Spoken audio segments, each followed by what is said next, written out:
Shabbat Shalom, everyone. Welcome, welcome.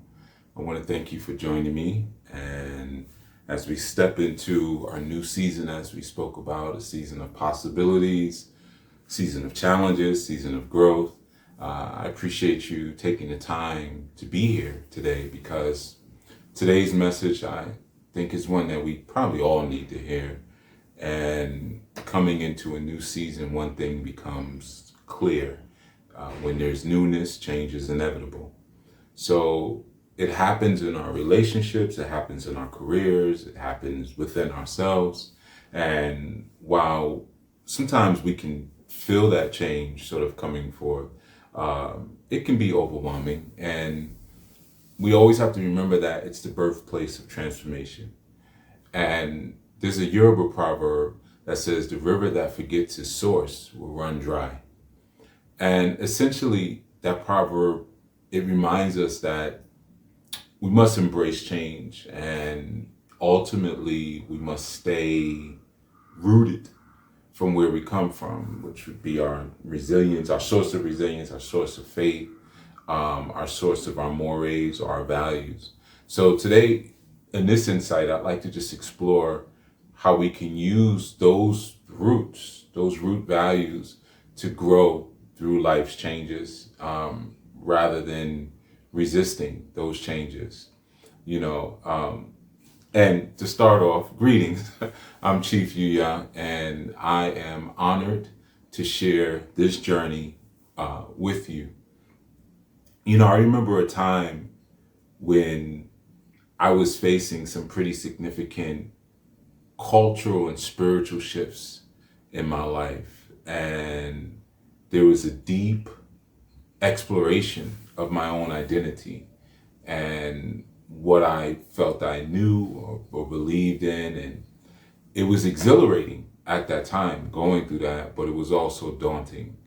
And at first I sort of slightly resisted, and I questioned whether I was ready to embrace this new way or this new path, and whether it was the right Tao for me. But what I learned eventually was that resisting change only delays what's inevitable.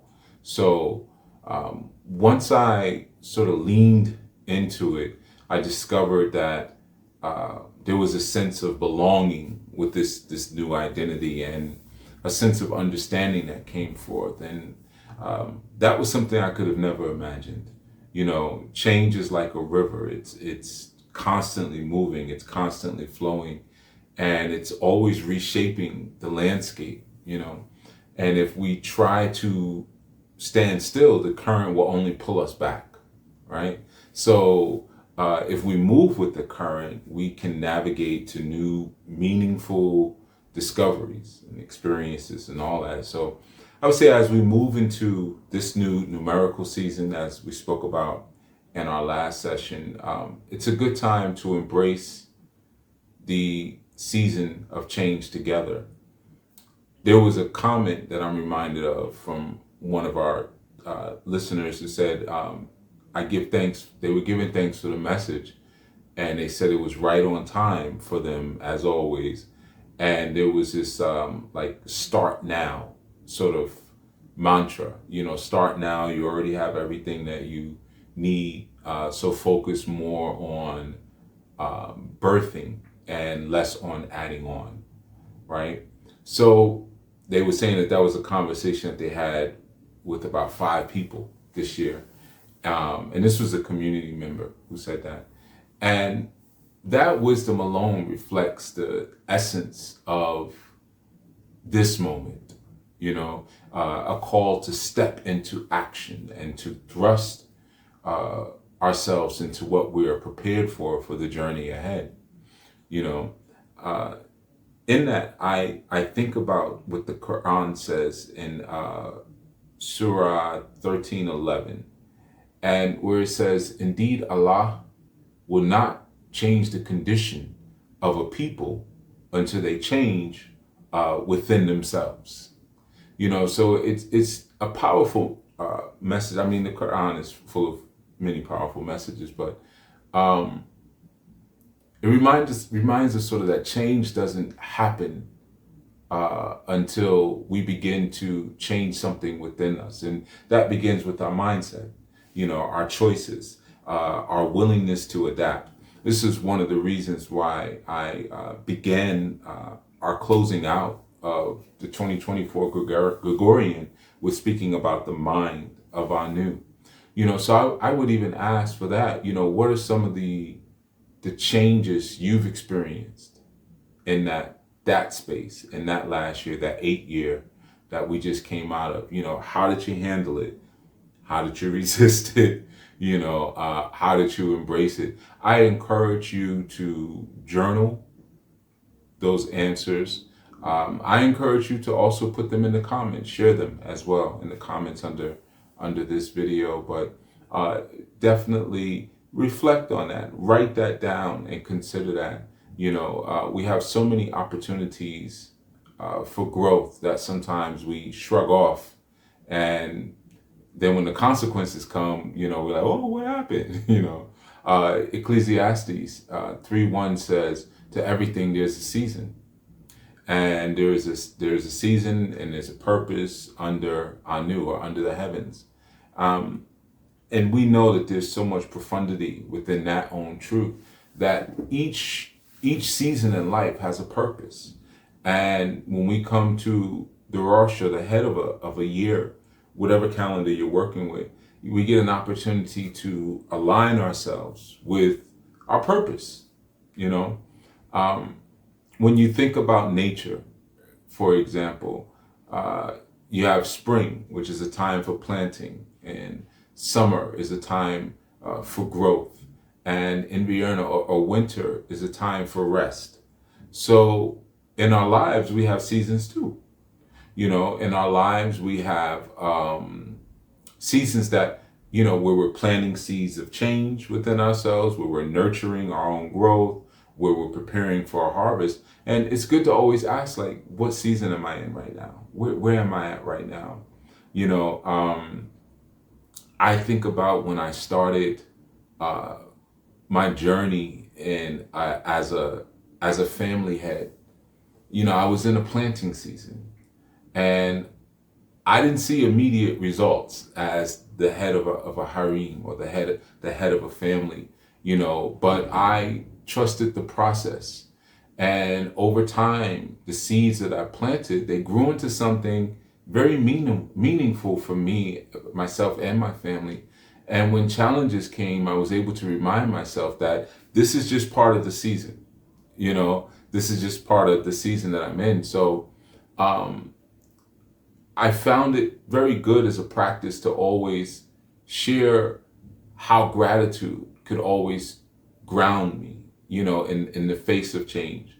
And I would say, even for all of you who are watching or listening, reflect on three things that you're grateful for, and then set the intentions, and, explain the difference between what is your rigid resolutions are and your flexible intentions. Know where the line is between those two. So for example, you might have an intention like, I'll bring more peace into my daily life, right? And, or like, I'll approach my challenges with curiosity instead of despair. And, you may approach it from a more rooted place of mindfulness, where you stay present so you can navigate different changes. So I would ask all of you, like, what is the intention that you set for 25? What are you setting for 2025? I encourage you to share that in the comments as well. What are you setting for the 9 year, the year of the 9, which is, I prefer to say a little bit more than 2025. So if you hear me say the year of the 9, it just know what I'm meaning. It's not really 2025. So the embracing the change is so important. Like I said, the year of proverb, a river that forgets its source will dry up. It teaches us to honor our origins. And that doesn't always mean we cling and hold on to our past, but we draw strength from it. You know, for example, when you think about the values that are passed down through your own family or through your own community, and how like a source of a river, they guide you, you know, throughout your life. They sustain you throughout your life. They may even give your life purpose, you know. And as we begin to navigate change, we keep returning to these roots, you know. Um, so whether your faith system is, you know, is Judaism or Yahudiism, or if it's Islamic, um, there are frameworks that are provided within to help you to navigate change.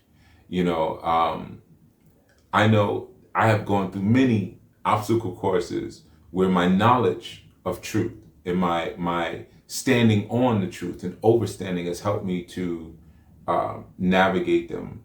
You know, I right now I have some very dear people who are going through the wildfire situations in California, and they're staying true to their historical and cultural roots in order to navigate that challenge and that change where houses are burning around them, trees are burning in their own yard. You know, like the flames are, they're right there, you know, but they're using their sense of tradition and knowledge to navigate. I would ask you, you know, what are the values or traditions that ground you? You know, again, reflect on them, put them in your journal. You know, these are very important things that we have to sort of lock into and tie into. So I would say as we navigate these changing times, it's important to remember that every moment we have is an opportunity for growth. You know, and the Quran reminds us to start the change within ourselves. The Torah reminds us that every season has a purpose. And then the Yoruba wisdom teaches us to stay connected to our roots. So that as we move forward this year, we can commit to embracing change, and not with fear, but with faith and intentions. So I would say let's lean into the flow of life and let's trust that it's taking us exactly where we need to be. Okay.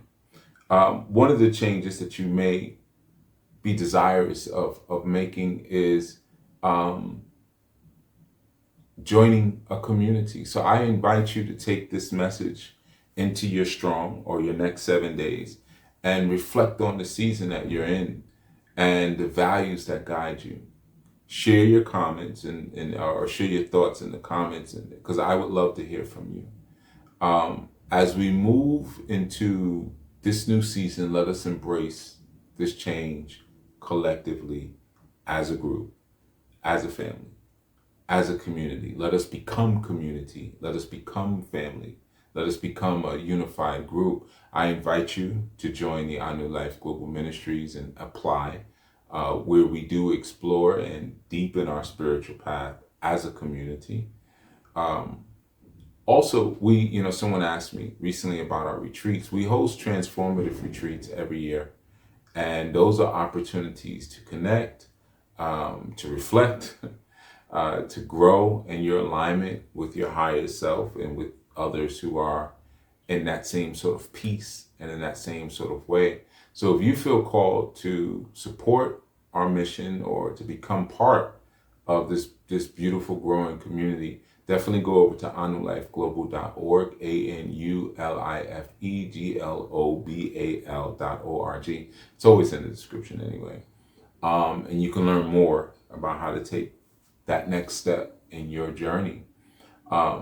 But you see, I wanted to be very brief today because there's some other things I want to share today. But I want to thank you for spending this time with me today.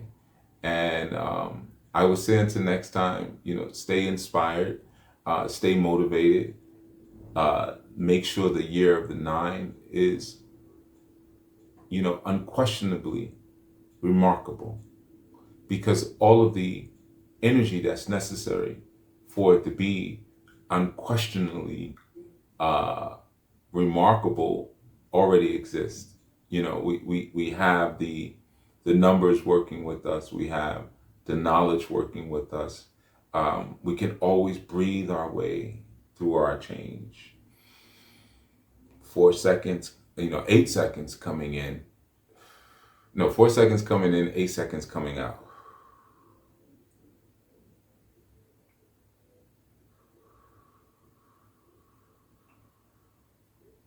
And then you switch it, 8 seconds coming in, 4 seconds coming out. That always helps. Breathe your way through it. Maintain your engagement and your connection with your agents of transformation and your agents of change. I know a lot of times people, they only see change as total destruction, and they fail to see change as the shaping that it is. And I would encourage all of you who are listening, going forward, if you could sort of visualize, instead of destruction, seek to visualize shaping and replace the word.